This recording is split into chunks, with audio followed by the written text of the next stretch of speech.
अध्याय 531 निजी तौर पर घर बेचना। एक शेन मियामियान ने उसके छोटे गालों पर चुटकी ली, जो बहुत कोमल थे और उनके साथ खेलने में मज़ा आया। जैसे ही वह हंसी और बच्चे के साथ खेली, जो खुशी से खिलखिला रहा था, वे जल्द ही दरवाजे पर हलचल से विचलित हो गए। नमस्कार, हम यहाँ घर देखने आए हैं।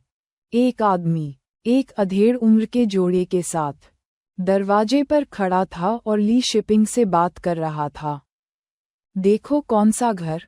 ली शिपिंग हैरान लग रही थी क्योंकि उसने कभी किसी को घर आकर देखने के लिए नहीं कहा था।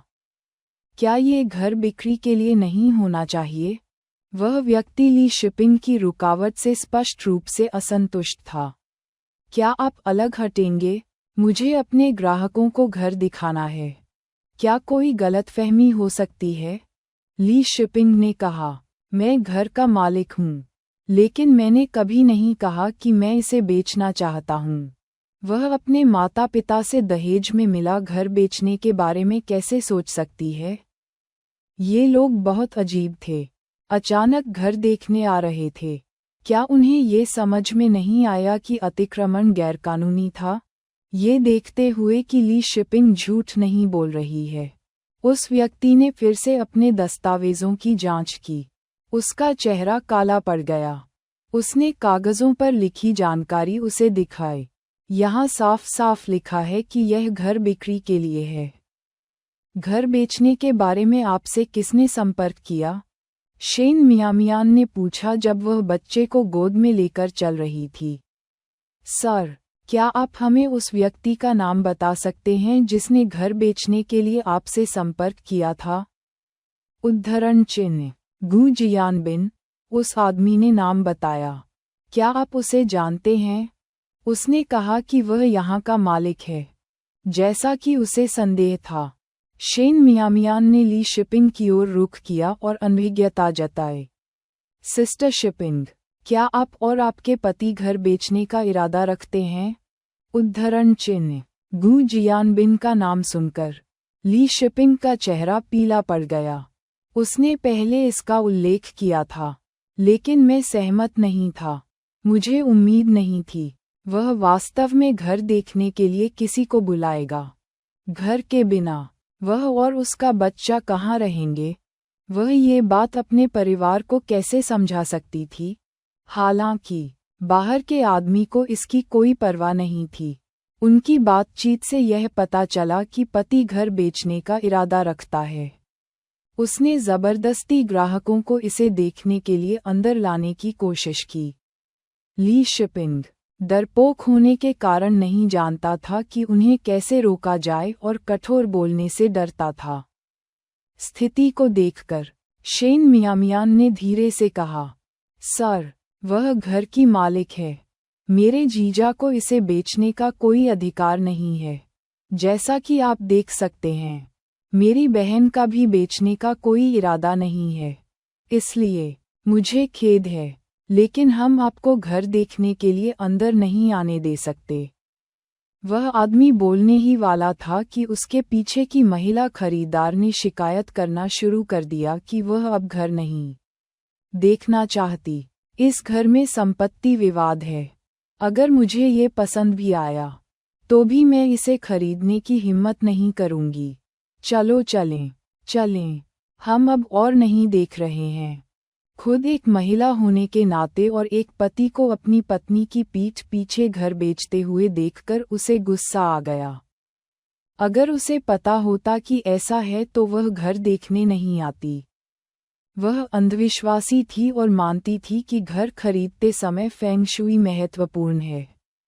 यदि पुरुष मालिक अपनी पत्नी की सहमति के बिना घर बेच सकता है, तो उसे डर था कि इस घर को खरीदने से उसे भी ली शिपिंग जैसी ही स्थिति का सामना करना पड़ सकता है। महिला के पति को भी स्पष्ट रूप से संपत्ति विवाद की आशंका थी और उसने अपनी पत्नी का पीछा करना शुरू कर दिया। ये देखकर वह आदमी बहुत अवाक रह गया, बड़बड़ाता रहा और कोसता हुआ चला गया। घर अच्छा था और आने वाला जोड़ा संपन्न लग रहा था। उसने सोचा था कि यह एक बड़ी बात होगी। उसने कभी यह उम्मीद नहीं की थी कि यह झूठी आशा होगी। कैसा दुर्भाग्य है। ली शिपिंग ने दरवाज़ा बंद कर दिया और सोफे पर वापस बैठ गया। अभी भी स्तब्ध था। वह सचमुच समझ नहीं पा रही थी कि उसका पति क्या करने की कोशिश कर रहा है। सिस्टर शिपिंग, क्या आप ठीक हैं? उद्धरण चिन्ह। शेन मियामियान ने ली शिपिंग की लाल लाल आंखों को देखा। उसे समझ नहीं आ रहा था कि उसे कैसे आराम दिया जाए। वान डोंगचेंग से तलाक से पहले ली शिपिंग को बहुत कठिन समय से गुजरना पड़ा था, अन्यथा वह वान डोंगचेंग को नहीं छोड़ेगी। अध्याय 532 वान डोंगचेंग रिटर्न्स। मैं ठीक हूँ। ली शिपिंग की आवाज़ कुछ हद तक दब गई थी, और जैसे ही उसने बोला, आंसू अनियंत्रित रूप से बहने लगे, मानो अपनी माँ के दुख को महसूस करते हुए। छोटा बच्चा उसके आंसुओं को छूने के लिए बढ़ा। माँ, रो मत। उनकी आवाज़ बचकानी थी लेकिन चिंता से भरी हुई थी, जिससे ली शिपिंग और भी परेशान हो गई। उसने मुझसे वादा किया कि वह घर नहीं बेचेगा। शेन मियामियान ने अपने शब्दों में मुख्य बात पकड़ी। सिस्टर शिपिंग, क्या आपके पति ने पहले घर बेचने का उल्लेख किया है? उद्धरण चिन्ह। मम्मा, ली शिपिंग ने सिर हिलाया। जो लोग घर को देखने आए थे, उन सभी का सामना शेन मियामियान से हुआ था, इसलिए उसने अब इसे शेन मियामियान से नहीं छिपाया और पहले जो हुआ था उसके बारे में खुलकर बात की। उसने मुझसे वादा किया कि वह इसे नहीं बेचेगा। मैंने कभी नहीं सोचा था कि वह किसी को घर दिखाने के लिए मेरी पीठ पीछे जाएगा। घर अंकल ली की ओर से आपको एक उपहार था। यदि बेचा और दोबारा खरीदा जाता है तो यह वैवाहिक संपत्ति बन जाती है। क्या ऐसा हो सकता है कि आपका पति इस कारण से घर बेचना चाहता हो? उद्धरण चिन्ह। भले ही शेन मियामियान को पता था कि वान डोंगचेंग बिल्कुल यही सोच रहा था, उसने इसे सीधे तौर पर कहने की हिम्मत नहीं की। वह केवल ली शिपिंग को अधिक सावधान रहने का संकेत दे सकती थी। ली शिपिंग। उद्धरण चिन्ह उद्धरण चिन्ह। बेशक, उसने इस संभावना के बारे में सोचा था, लेकिन वह यह मानने को तैयार नहीं थी कि वान डोंगचेंग उसके खिलाफ इस तरह की योजना बनाएगा। उसकी शोकपूर्ण अभिव्यक्ति को देखकर शेन मियामियान ने बहुत कुछ कहने की हिम्मत नहीं की। जब दोनों चुप थे, तो दरवाजे के ताले में चाबी घुमाने की आवाज़ प्रवेश द्वार से गूंज उठी, और थोड़ी देर के बाद वान डोंगचेंग बाहर से अंदर आया। जैसे ही उसने शेन मियामियान को देखा तो वह अचंभित रह गया, और ली शिपिंग को रोते हुए देखकर उसका चेहरा तुरंत काला पड़ गया। यह अवश्य ही शेन मियामियान ने ली शिपिंग से कुछ कहा होगा। उनके विचारों को देखकर शेन मियामियान ने उन्हें उजागर नहीं किया। डोंगचेंग, क्या आपके पास कोई घर देखने आया है? ली शिपिंग ने सीधे पूछा। उसे उचित स्पष्टीकरण देने के लिए वास्तव में वान डोंगचेंग की आवश्यकता थी। वान डोंगचेंग की निगाहें चमक उठीं और उनकी अभिव्यक्ति थोड़ी नर्म हो गई। क्या आप इस पर रो रहे हैं? उद्धरण चिन्ह। ली शिपिंग ने सिर हिलाया। एक आदमी एक जोड़े के साथ घर देखने आया।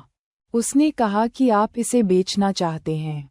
वान डोंगचेंग ने शेन मियामियान पर नज़र डाली, फिर ली शिपिंग से कहा, मैं आपको बाद में ये समझाऊंगा। ली शिपिंग शायद ली परिवार की तरह बहस नहीं कर सकती, लेकिन इसका मतलब यह नहीं है कि शेन मियामियान ऐसा नहीं करेगा। और फिर पिछली बार रेस्तरां में घटना हुई थी। उस दिन उसने कुछ ज्यादा ही शराब पी ली थी और बाद में उसे पछतावा हुआ। वह काफी समय तक असहज महसूस कर रहा था। उसे डर था कि कहीं शेन मियामियान ली परिवार से शिकायत न कर दे। चूंकि ली परिवार ने बाद में कोई परेशानी नहीं खड़ी की, इसलिए उसने धीरे धीरे अपनी चिंताओं को दूर कर दिया। आखिरकार वह ली परिवार का वैध दामाद था, और शेन मियामियान केवल नामात्र की पालक बहन थी। वह निश्चित रूप से उस पर आरोप लगाने की हिम्मत नहीं करेगी। हालांकि घर बेचना अलग बात थी। यदि शेन मियामियान ने वास्तव में शिकायत की होती तो ली परिवार उसे आसानी से नहीं छोड़ता। वे घर वापस भी ले सकते हैं। उसे पहले ली शिपिंग को मनाना था। जब तक वह और ली शिपिंग एकजुट थे, शेन मियामियान ने जो भी कहा वह व्यर्थ होगा। ली परिवार किसी बाहरी व्यक्ति पर विश्वास नहीं करेगा। सिस्टर शिपिंग, मैं पहले वापस जाऊंगा। वान डोंगचेंग के इरादों को देखकर शेन मियामियान उठ खड़ा हुआ। अगर वह गलत नहीं होती तो वान डोंगचेंग निश्चित रूप से उसके जाने के बाद ली शिपिंग को मनाने के लिए हर तरह के हथकंडे अपनाती, जिससे उसका रहना असुविधाजनक हो जाता। मियामियान, हम एक और दिन मिलेंगे, ली शिपिंग अपने मन में परेशानियों के साथ और वान डोंगचेंग के लौटने के साथ। शेन मियामियान के लिए आसपास रहना वास्तव में सुविधाजनक नहीं था, इसलिए उसने उसे रुकने के लिए नहीं कहा। जैसे ही शेन मियामियान चला गया, वान डोंगचेंग की अभिव्यक्ति बदल गई और उसने अधीरता के साथ ली शिपिंग को डांटा। क्या मैंने तुमसे नहीं कहा था कि बाहरी लोगों को अनावश्यक रूप से घर मत लाओ?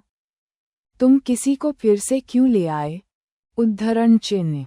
शेन मियामियान भले ही युवा दिखती हो, लेकिन वह चतुर थी। उसका मानना था कि ली शिपिंग के लिए उसके साथ बहुत अधिक समय बिताना अच्छा नहीं था। अध्याय 533 कौन सी छोटी बहन? ली शिपिंग ने बताया, मियामियान कोई बाहरी व्यक्ति नहीं है। वह मेरे छोटे भाई की मुंह बोली बहन है और मेरे लिए भी बहन की तरह है। वान डोंगचेंग के साथ मिलने के बाद उसका सहपाठियों और दोस्तों से संपर्क टूट गया था।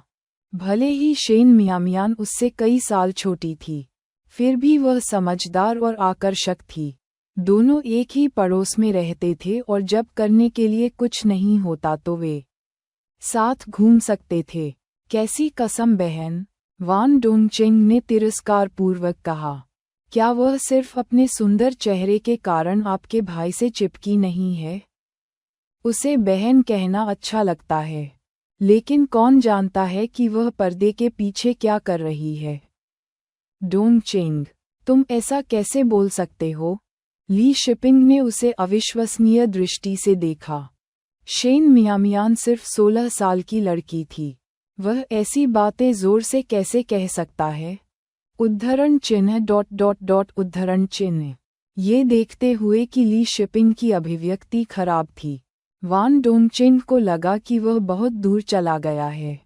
उन बातों को सोचना ठीक था, लेकिन जोर से कहने पर भी ली शिपिंग उन्हें स्वीकार नहीं कर सकी। आखिरकार ली यू उसका जैविक छोटा भाई था। ये सोचकर उसने अपना स्वर नर्म किया और समझाया, ठीक है, नाराज मत हो। मैंने बस एक पल के लिए भी अपने शब्दों को फिल्टर नहीं किया। तुम्हें पता है कि मुझे घर में बाहरी लोग पसंद नहीं हैं। क्या तुमने कभी मुझे किसी को घर लाते हुए देखा है? उद्धरण चिन्ह। लेकिन आप इस तरह बात भी नहीं कर सकते। उद्धरण चिन्ह। ठीक है, मैं अब से सावधान रहूंगा और आपको उसे घर कम ही लाना चाहिए। बेहतर होगा उसके साथ बातचीत कम करें। मुझे लगता है कि यह छोटी लड़की सरल नहीं है। वह बहुत धूर्त है। वह सिर्फ 16 साल की लड़की है। आप उसके बारे में ऐसा क्यों सोचते हैं? ली शिपिंग को लगा कि उसका पति शेन मियामियान को अच्छी तरह से नहीं जानता था और इस तरह से बात करता था क्योंकि वह उससे अपरिचित था। क्या आप किसी बाहरी व्यक्ति को लेकर मुझसे बहस करने जा रहे हैं? शेन मियामियान के लिए ली शिपिंग का निरंतर समर्थन वान डोंगचेंग को बहुत परेशान कर रहा था। उद्धरण चिन्ह उद्धरण चिन्ह। ली शिपिंग ने अपने होंठ भींचे और चुप रही। थोड़ी देर बाद उसे एहसास हुआ कि वान डोंगचेंग ने बातचीत को भटका दिया है। विषय उसके घर बेचने के बारे में माना जाता था और फिर भी उसने उसे दोषी ठहराने के लिए इसे घुमा दिया। डोंगचेंग, क्या आपको मुझे घर बेचने के बारे में स्पष्टीकरण नहीं देना चाहिए? उद्धरण चिन्ह।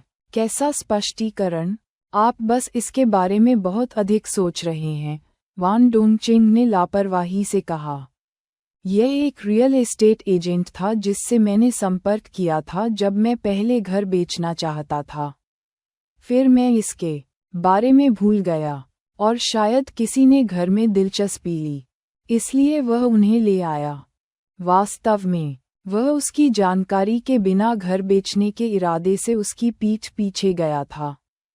उसने यह उम्मीद नहीं की थी कि घर को देखने वाला पहला व्यक्ति ली शिपिंग से टकराएगा। इस बार घर नहीं बिकेगा और लोगों को लाने के लिए उसे दूसरा एजेंट ढूंढना होगा। उसे पहले से सूचित करने की आवश्यकता थी ताकि वह ली शिपिंग को कुछ समय के लिए उसके माता पिता के घर वापस भेजने का बहाना ढूंढ सके।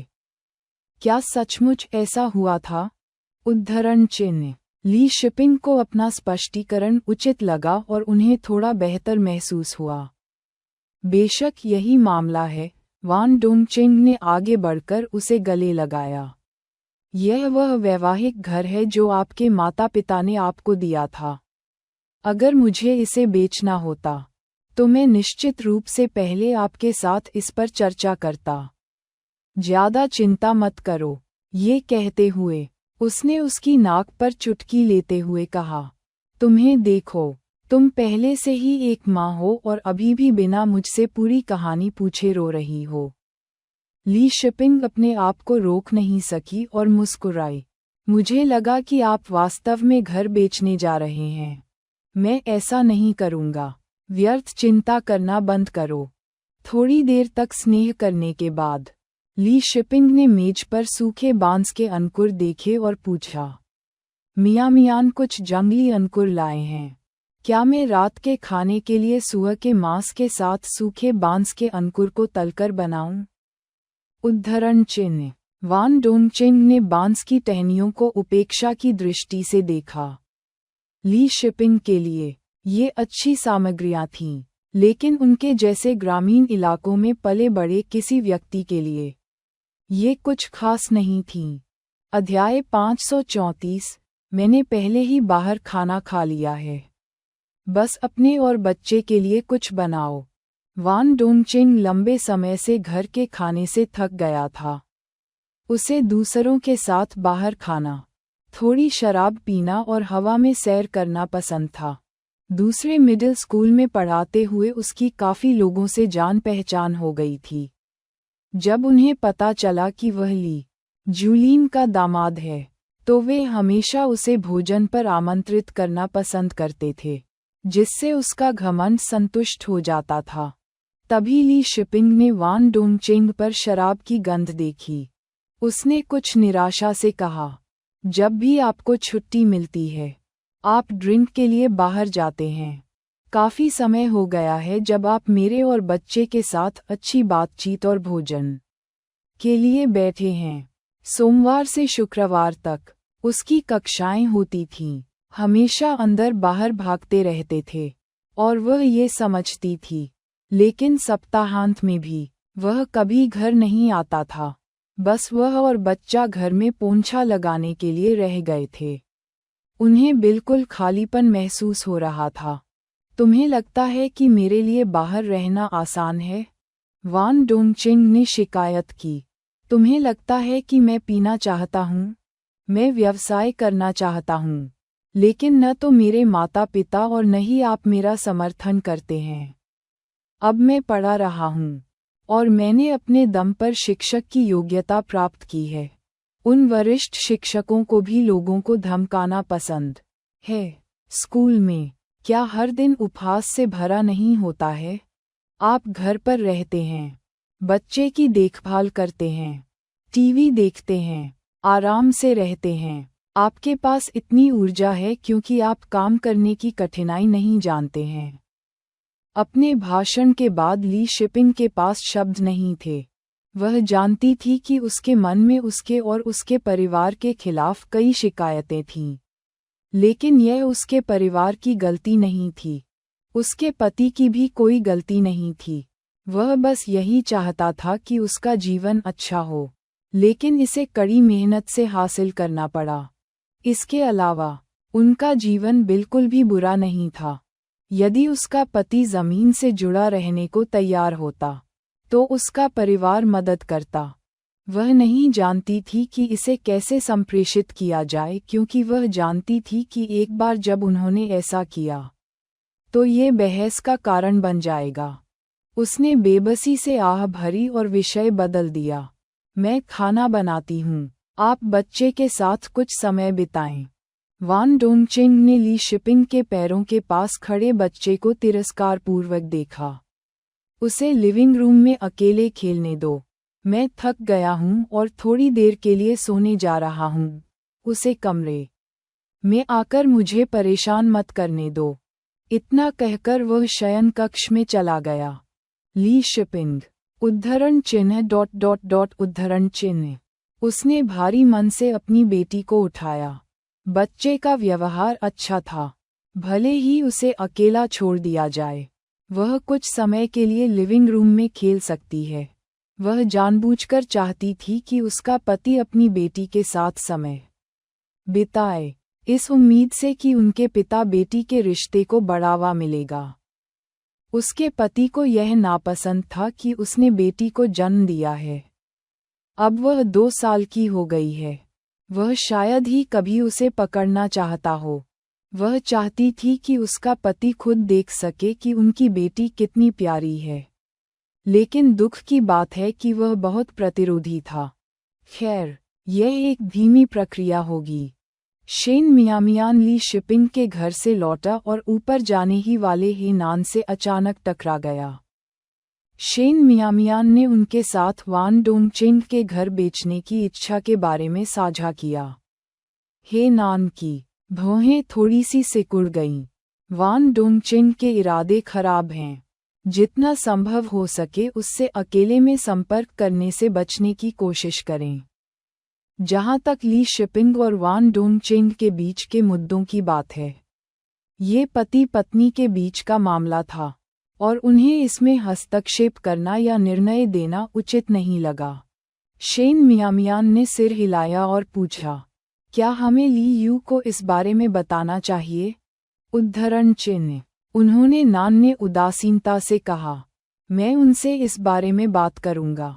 ऐसा करना आपके लिए उपयुक्त नहीं है। ली यू गर्म स्वभाव की थी। अगर वह जानता था कि वान डोंगचेंग घर बेचना चाहता है तो वह निश्चित रूप से वान डोंगचेंग के साथ परेशानी की तलाश करेगा। यदि दोनों परिवारों के बीच कोई विवाद उत्पन्न हुआ तो ये ली शिपिंग को मुश्किल स्थिति में डाल देगा। चर्चा के आरंभकर्ता के रूप में शेन मियामियान का अंत भी अच्छी जगह पर नहीं होगा। ठीक है, शेन मियामियान की आंखें चमक उठीं। वह हे नान के साथ यह बात बिल्कुल इसलिए लेकर आई थी क्योंकि वह चाहती थी कि वह ली यू को सूक्ष्मता से याद दिलाए। वह जानती थी कि हे नान चतुर है और वह इस मुद्दे को उसके साथ नहीं जुड़ने देगा। अध्याय 535। इसे बाहर निकालें और वापस लाएं। बातचीत करते हुए वे जल्द ही घर के दरवाजे पर पहुंच गए। शेन मियामियान ने लापरवाही से पूछा, भाई, क्या आपने रात का खाना खा लिया?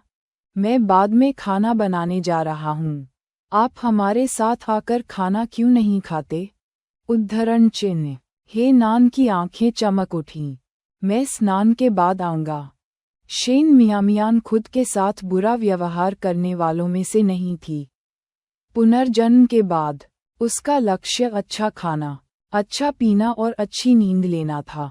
हर बार जब वह खाना बनाती थी, भले ही वह सिर्फ वह और जियाओकुई ही क्यों न हो, वह मांस और सब्जियों के संयोजन के साथ 2 व्यंजन और एक सूप तैयार करती थी।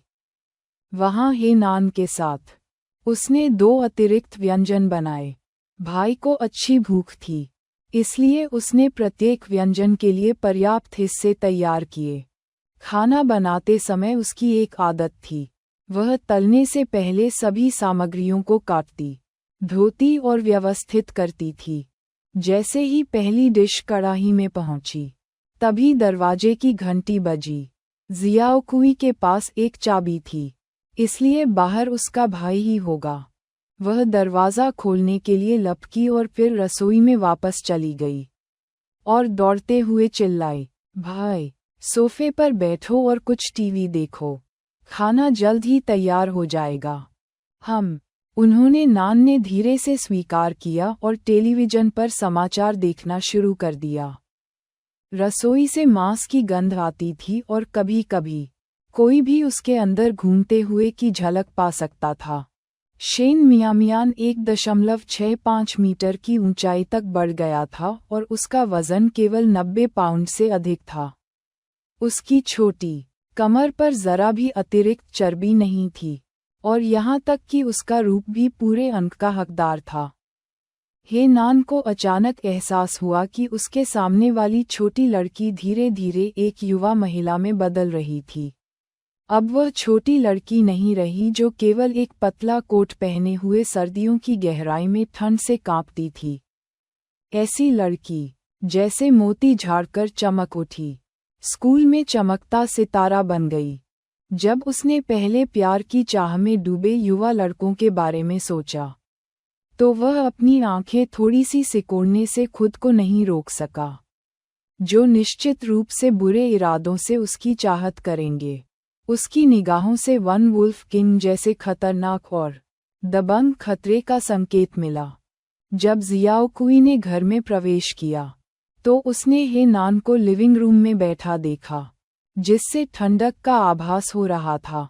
भले ही उसने हे नान के साथ कई बार खाना खाया था, फिर भी जब भी वह उसे देखती थी तो घबरा जाती थी और डर जाती थी।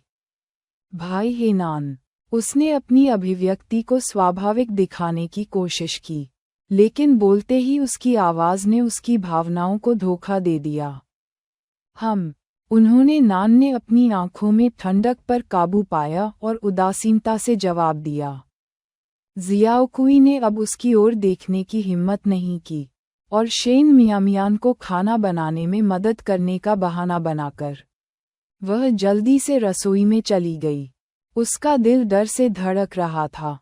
शेन मियामियान ने हंसते हुए उसे चिढ़ाया, भाई, वह बाहर ठंडा लग सकता है, लेकिन वह वास्तव में अच्छा है। तुम्हें उससे डरने की ज़रूरत नहीं है। यह आपके लिए कहना आसान है, लेकिन भाई, उसकी उपस्थिति बहुत प्रभावशाली है, जियाओ कुई ने फुसफुसाते हुए कहा। उसे डर था कि हे नान सुन लेगा। मियां, क्या तुम उससे नहीं डरते? उद्धरण चिन्ह। अगर वह भाई हे के साथ अकेली होती, तो वह इतनी डर जाती कि उसे सांस लेना भी मुश्किल हो जाता। जब मैं उनसे मिला तो पहले तो मैं डरा हुआ था, लेकिन उन्हें बेहतर तरीके से जानने के बाद डर कुछ हद तक दूर हो गया। ये कहना कि वह बिल्कुल भी नहीं डरती झूठ होगा। भाई, जब उसका चेहरा सख्त हो तो वह वास्तव में डराने वाला हो सकता है। उस प्रकार का प्राकृतिक अधिकार सामान्य लोगों के पास नहीं है। तो आप अभी भी डरे हुए हैं। जियाओ कुई ने सोचा कि शेन मियामियान भाई हे के साथ अकेले रहने में बहुत बहादुर था। भाई, उसे भविष्य में किस तरह की पत्नी ढूंढनी होगी ताकि वह उससे डरे नहीं। आम लोग शायद उससे मौत तक डरेंगे, है ना? उद्धरण चिन्ह। हे नान, जिसकी सुनने की क्षमता अच्छी थी, उसने जियाओ कुई के शब्दों को पकड़ लिया, जबकि उसने जानबूझकर अपनी आवाज़ धीमी रखी थी और रसोई का दरवाज़ा खुला था, जिससे आवाज़ आ रही थी। सोच में डूबते हुए उसने सोचा, क्या वह सचमुच इतना डरावना था? तभी उसने शेन मियामियान को हंसते हुए सुना, आप अतिशयोक्ति कर रहे हैं। वास्तव में, यदि आप इसके बारे में दूसरे कोण से सोचते हैं, तो ब्रदर ही जैसे किसी व्यक्ति को एक साथी के रूप में रखने के कई फायदे हैं। वह सुंदर और सक्षम है, जो प्रभावशाली है, चूंकि वह बाहर से ठंडा है। ज्यादातर महिलाएं उसके पास जाने की हिम्मत नहीं करती, इसलिए उसके छीने जाने की कोई चिंता नहीं है। इसके अलावा, आप उसे बाहर ले जा सकते हैं और उसे वापस लाना सुनिश्चित कर सकते हैं।